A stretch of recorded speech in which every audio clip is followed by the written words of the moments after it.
Hey, hello, welcome back. We are, as you guessed it, up for another Feature Friday, and today we are talking about The Divines by Ellie Eaton. This is a debut, and a debut that it seems is getting some decent marketing dollars put behind it, and I have also seen on a decent amount of lists. This will also be a slightly different conversation than some I've had recently in terms of these features, in that I am a little bit more mixed / not sure where I fell on this one than some of the others. So there were things that I enjoyed about this book, and there were some that I honestly didn't. So I kind of want to explore it and break it down and really dig into it. And I will, of course, be really interested to hear what other people thought of this one. So let's get into it. So The Divines follows our protagonist, Josephine, who goes by Safine to her new husband and goes by Joe in her old school days, as she kind of grapples with her last year of school and the way that kind of haunts her in her present. So the book itself opens up with this tragedy of sorts. We have a girl laying prone on the cold ground. We have teenage girls in cloaks running around, pandemonium. We assume that there is a loss of life or major danger that has taken place here. The cloak element seems to be giving, kind of a dark academia, cultish kind of a vibe. And so the whole narrative is kind of driving us to that moment and the answers of that moment. So it's set up to feel very much like a mystery thriller. And if that is what you're going in for, I would caution you that that is not necessarily what you get as a reader. Yes, we do get answers to that moment, kind of, but it's not necessarily the build-up I was expecting in terms of how we got to that moment. So we have Josephine in her present and in her past. And it's all, the exploration of her past is kind of instigated by a trip on her honeymoon where she goes back to her old school. And they're all called divines. Her mother was a divine, she was a divine, but she didn't finish school. Her last year was not her final year of school, and that's also kind of like, okay, so what kept her from finishing? What was the big tragedy that we know of from the beginning? And the narrative isn't subtle about hinting around that tragedy, and we know the girl's name from the beginning, so we know we're dealing with Jerry. And so Joe is on her honeymoon and stops at her old school, and the chapel of the old school has been turned into a dentist's office. And so she's kind of sitting and just recollecting, and someone from town, comes out like of a dental appointment, and Joe starts like asking her about, oh, do you remember when this was a school? And the woman is not. Like, it's clear there's a town gown divide here. And when Joe gets back with her husband, because he hasn't come in with her, he's been at the pub, this woman like drives up and cusses her out and drives away. And the new husband is kind of like, what was that? So it kind of prompts this flashback of sorts that isn't finished that night. We followed in the present timeline, we followed Josephine through like being a newlywed, through I think like 6 years-ish into her marriage. And we see how this part of her life continues to haunt her and her inability to move forward, particularly from this one specific year. So in the flashback, we pick up on kind of her last year in school before they are final years. I don't know the English boarding school structure super well, to be honest. So apologies of anything I'm missing. They're around 15, 16 per the narrative. So right on that precipice, young women, And we see her with her classmates. We get to a little bit. We know that they call each other by boys' names, and we kind of see the camaraderie there a little bit, enough for her to go into her dorm room where she's been roomed with Jerry, who she does not like and her classmates do not like. And we see her with her former best friend Skipper. And it says former because they've been best friends all through school. Their parents were close. There's a closeness there, but they haven't talked really all of break. And Joe can feel Skipper pulling away. And now Skipper is rooming with these twins in their grade that they're close to. And Joe is worried about getting left behind this year. And in many ways, she is. And that's kind of what is explored. Joe then ends up making friends with a local girl who goes to the public school in town. And that further explores the divide between the school and the town. And there is a definite animosity on both sides. But in her narrative, Joe is always very honest about how awful the girls were in town. They couldn't go to town alone, so they would be in small groups and kind of just terrorizing. They would steal, they would snicker, they would just be disrespectful. And that's kind of how they go about life the whole time. And the flashbacks, the school days are set in the 90s. So there's this nostalgia almost to it as well. But it was interesting because we were focused on the dangers of young adolescence, and especially the way girls treat each other and the dangers of that. And there was definite isolation and bullying explored, but it never also was to the depths of some of the narratives that were contemporary to this time. And we know we're building to this crisis point. We just don't know what is going to get us there. And there are some red herrings, if you will. Like, there's a subplot where the girls start finding, and I think Josephine is the first one, Polaroids of genitalia around campus. And so then it's this question of who is leaving these. And the adults are very, you must turn these over.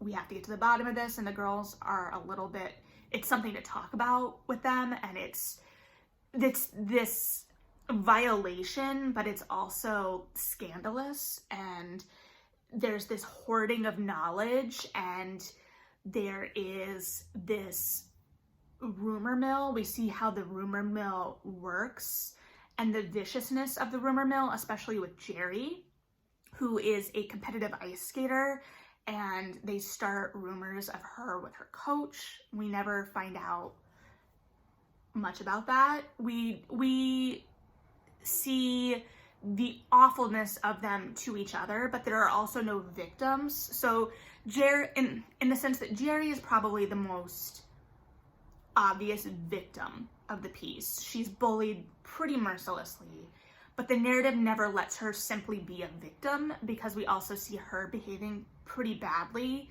whether it's like throwing temper tantrums in public, or like yelling at her mother, her stepmother, and her father on the phone when they're allowed to talk to their families, and just being like pretty petulant. But there's also this sense, and it's, I think, blatantly said at some point, that like she's dealing with something that year. We just don't know what. I think Joe talks about her crying herself to sleep sometimes. And there's also like an interesting coldness to that Joe knows that her roommate, who she admittedly does not like and wants nothing to do with, is crying at night sometimes and offers no solace, no comfort. It's just this, I don't like you, I don't want to deal with you, we're not going to talk kind of thing. So there's this tumultuousness to these relationships at this school. There's a tumultuousness with how they interact with the wider world, and that they usually don't. So when we see Joe beginning to with Lauren, we also see how incapable she really is of interacting with the wider world. Lauren has problems that Jo has no conception of. Like, Lauren's mother has MS. We also see Lauren behaving in, you know, like they're all drinking and smoking all the time. Lauren likes to get under Jo's skin. She likes, I think, to a certain extent, to have one up on the preppy girl, right? So there's all of these power plays going on. There are no heroes here. It's just kind of awful people doing awful things, but we want to know what that breaking point, what that tipping point was. Because it's all driving to that one moment. But driving is kind of a strong word for it. It more meanders in the sense that we're like seeing this swath of this year, but it doesn't really have a shape to it. We're more just kind of experiencing it as it comes. We don't see them go to class. We really don't see them interact as teens, like a whole lot, and then as classmates. We're also driving toward this dare night where we know the stuff is probably going to go down based on the way it's described. So we're like, okay. But the tension starts to feel like it ramps up, but also doesn't. And there's a coarseness to this language in this book that, honestly, the language is what keeps us unsettled, or kept me unsettled as readers the most. And it does that thing that I talked about with the dangers of smoking in bed, where I talked about how I felt that did it very successfully, of using uncomfortable language, or language to upset the reader and make their footing a little less solid in a way that was successful. Here, it does a similar thing in the more to the side of things that I find more off-putting. Also, in terms of the talking about like the coarseness of the language, there is a lot of fat shaming in this, and really derogatorily descriptive moments and pointing out things about this headmistress's body that feel gratuitous. And I understand depicting Josephine as a judgmental, kind of awful person in many ways, but it's to the point where I don't know really what it's offering to the narrative and why it's there. And I'm not saying that people aren't awful and can't have awful thoughts, and that all characters have to behave in upstanding ways, because they don't, and these are not upstanding characters by any means. I understand the cruelty of girls at this age and using language to highlight that, but the way that certain descriptions were lingered on felt gratuitous and made me wonder like why we were dwelling in this language. Like, we know these girls are awful, but we're getting it a lot more through description than through action and even dialogue with each other necessarily. So we're sitting in this really uneasy mental place of narrative and description that just doesn't seem necessary, in a way that then it makes me wonder why it's there. And again, like, I think it's to illuminate the character, but it goes to such an extreme that it's like, okay, why? And the characters are very focused on their bodies, especially Jo. So it may be, it mentions many times how she's very stickly and underdeveloped in many ways, and she's very conscious of that. But then it will have these descriptions of these bodies in these really awful terms, which, again, the 90s, there's a lot of things in here that, yeah. Also, the way things end with a lot of the relationships in the book, particularly the relationship with Lauren, I'm still kind of processing, I think. I don't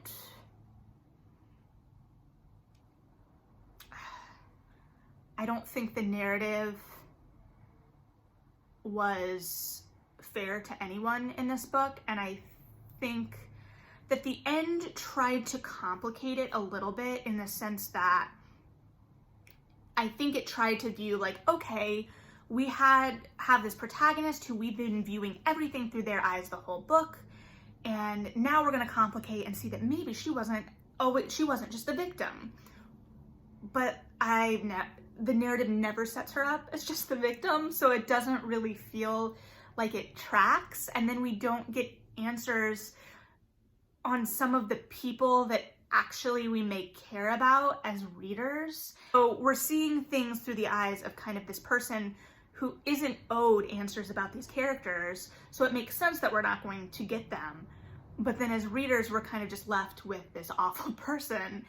I do think if you like books like The Luckiest Girl Alive, My Year of Rest and Relaxation, Open Me, The Pisces, this may be more up your alley, because again, it's that literary fiction that explores really unlikable people and the kind of awful things they do to one another. And again, the narrative is really compelling.